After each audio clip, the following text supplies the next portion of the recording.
Hi, it's Robert Mitchell, and I'm here at the 2024 Toronto International Film Festival. I'm here with a filmmaker from Ukraine, Pavlo Ostrikov, and it's great to meet you in person. Thank And you. you literally just had your world premiere. Yeah, How did that go? uh, I think it was great, but for me it's hard, hard to understand this moment because I waited so long for this, and it's happened, and I don't know. I'm a little bit in surrealistic reality that it's happened and I'm here. So, but the audience was fantastic. The reviews was great. So I um, I believe that even jokes that I I didn't think that they will be understandable. And So people were yeah, laughing, and they yeah, got into the film. yeah. Well, much like Andrei in the film, he's going on what should be a 4-year journey to the one planet, Callisto. Callisto, the one of the fourth moon of Jupiter and Yeah, back, right? yeah, yeah, yeah. So his journey was supposed to be 4 years, and your journey was what, several years to get this movie made. Could you talk a little bit about the journey to get the movie made? The journey was so long. We start in 2017 with my producer Vladimir Yatsenko to making this movie, but I have a previous history with this story because I came up with this idea in my student age at university when I need to make some short play for the students, and I thought, what if Earth exploded and someone will be in the space in that moment, and he survived. Uh, and I also was playing the Andrew in this short play, but it was so stupid and goofy, and I forget about it for years. But when I become a filmmaker and I need to, uh, I, I had to write some script. I remember this story, and that's why in 2015 I wrote this first draft. It was different somehow because I didn't know about astrophysics. Uh, Now I'm better in this field, but the first draft was also not good. Uh, for instance, there is no delay in their conversation on the ship because I didn't know that it has to be delay when you speak for 70, 100 millions miles. Yeah, but the main shooting was in 2021 before the invasion, full-scale invasion, and we had to shoot some scenes in the space and with the French actors, but we couldn't make it because the war started, and we forget about the films, the filmmaking. We were in different situation. But in autumn 2022, I guess, we started to think about the finishing of the project. It was difficult because in that time the main character Andrei, who played Andrei, his name is Volodymyr Kravchuk. He was in army, and also the voice of the robot Maxim, Leonid Popatko. Oh, he also did the voice? Yeah. Amazing. Uh, So you had shot a lot of the movie in 2021 with him, of course. yeah. And then during the course of trying to finish the movie, the war starts, and now was he a soldier prior to the war starting, or did he enroll to fight the war? Uh, you asked if he is a volunteer or he's a. Was he already enlisted in the army prior to No, the no, no, invasion? no, no. He he was a volunteer. Yes. In the first days, he went to the army. We have some territorial defense. So he was there, but in our time, he is a war journalist, I guess, about reporter. I don't know how it Yeah, calls. both. He's like in the front line, making some interviews, like me, like you, Yeah. but in the war. And it's difficult to go abroad because he's like in the front line, and that's why. So the movie is predicated on him. He's in that spaceship with Maxim. So the whole movie rests on his shoulders as an actor. Now, were you aware of him as an actor before, or did you do a casting process? He was my friend, That works out immensely well, then, doesn't it? but I didn't invite him for the casting because it's difficult to me to believe that my friend could be the main hero of the film because it's so difficult to play when you're the last one in the universe and also the one actor on the screen. But our casting manager, Alla Samolenko, she invited him, and when I saw him on audition, I I believe I thought He's he's the the one. guy. Yeah, That's yeah, great. yeah. Now, as I'm watching the film, I was very much aware of also the look because the spaceship is, of course, a character in the film. It has to be, right? Yeah. More so than maybe a room in other films. And one thing I noticed that maybe I was putting something in it, but like all the controls in that kind of reminded me of like a Chernobyl control room. Can you speak a bit about the set design of your spaceship? Yeah.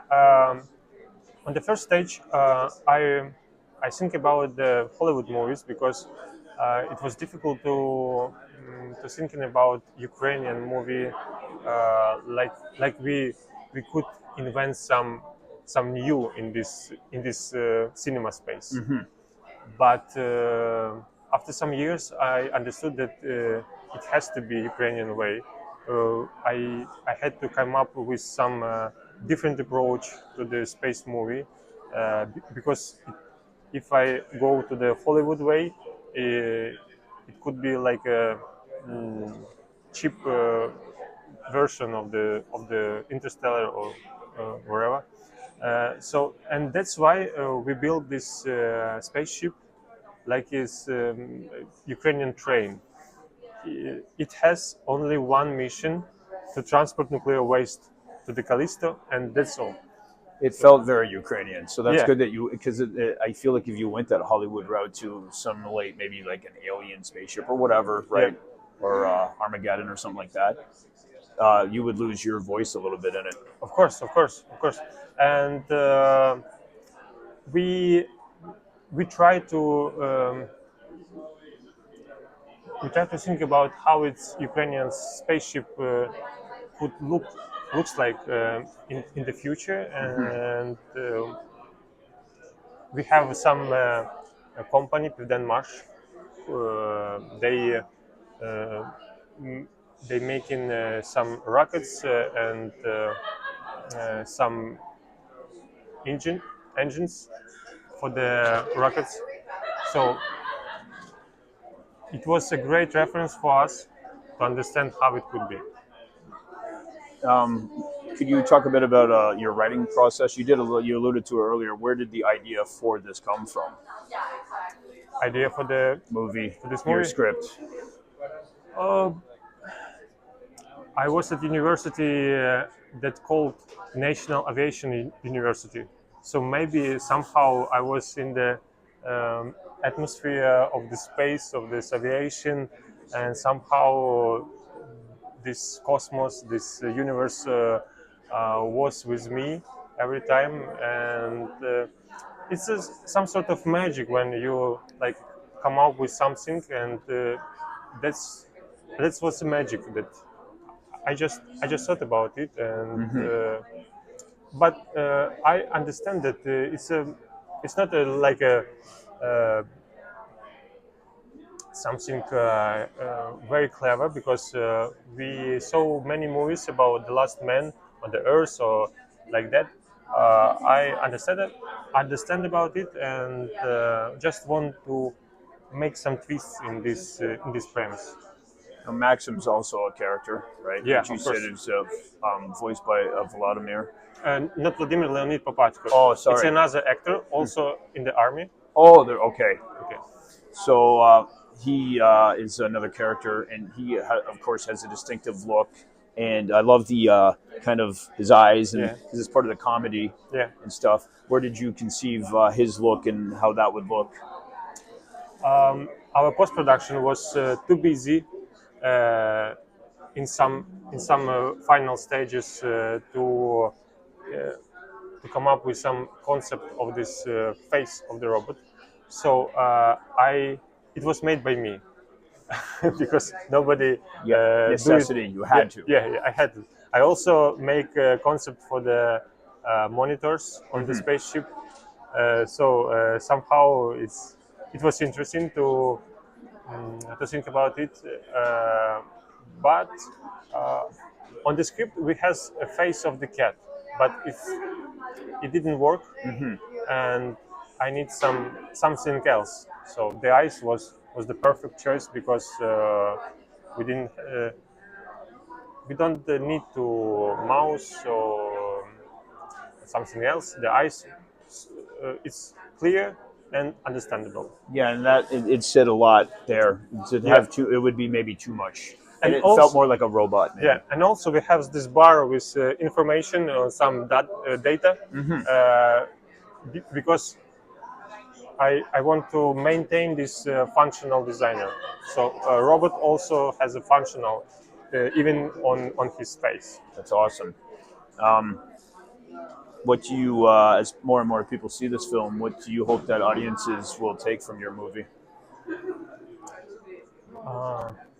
I guess loneliness is the main topic of this movie, and I guess of my life also. I don't know why, because I have friends, I have a girlfriend, I have a family, but somehow I feel lonely.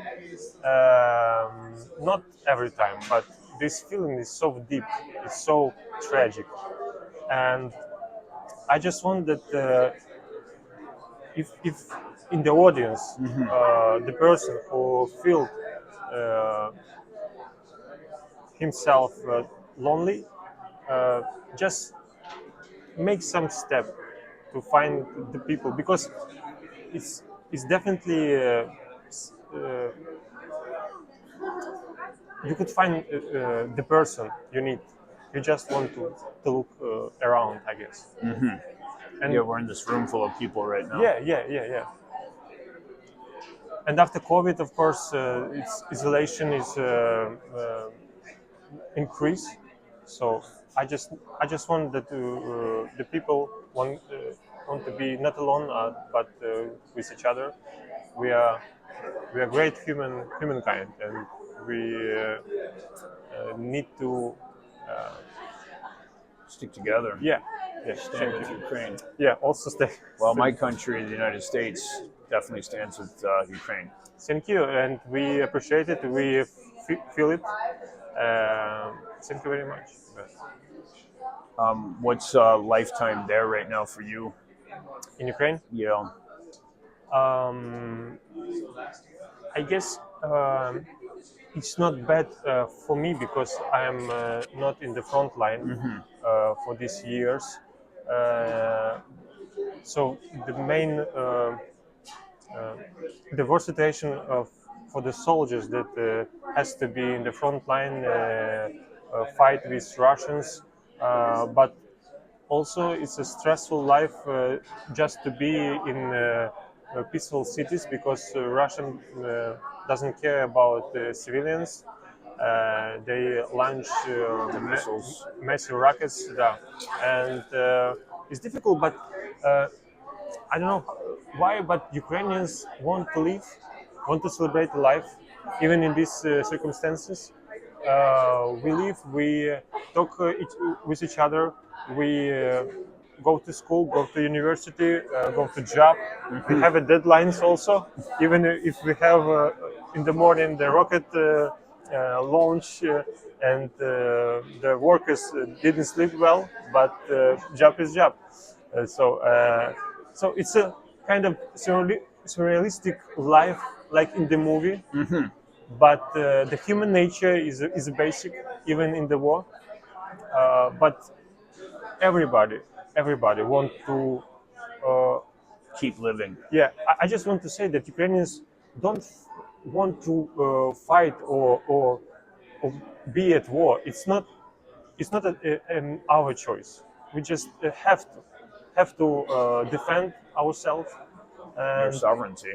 the Ukrainians the first one who want to finish this war, but not in the situation when we need to get rid of our territory or our people.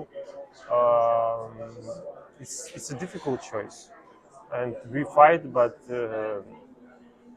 we don't want to be alone in this war.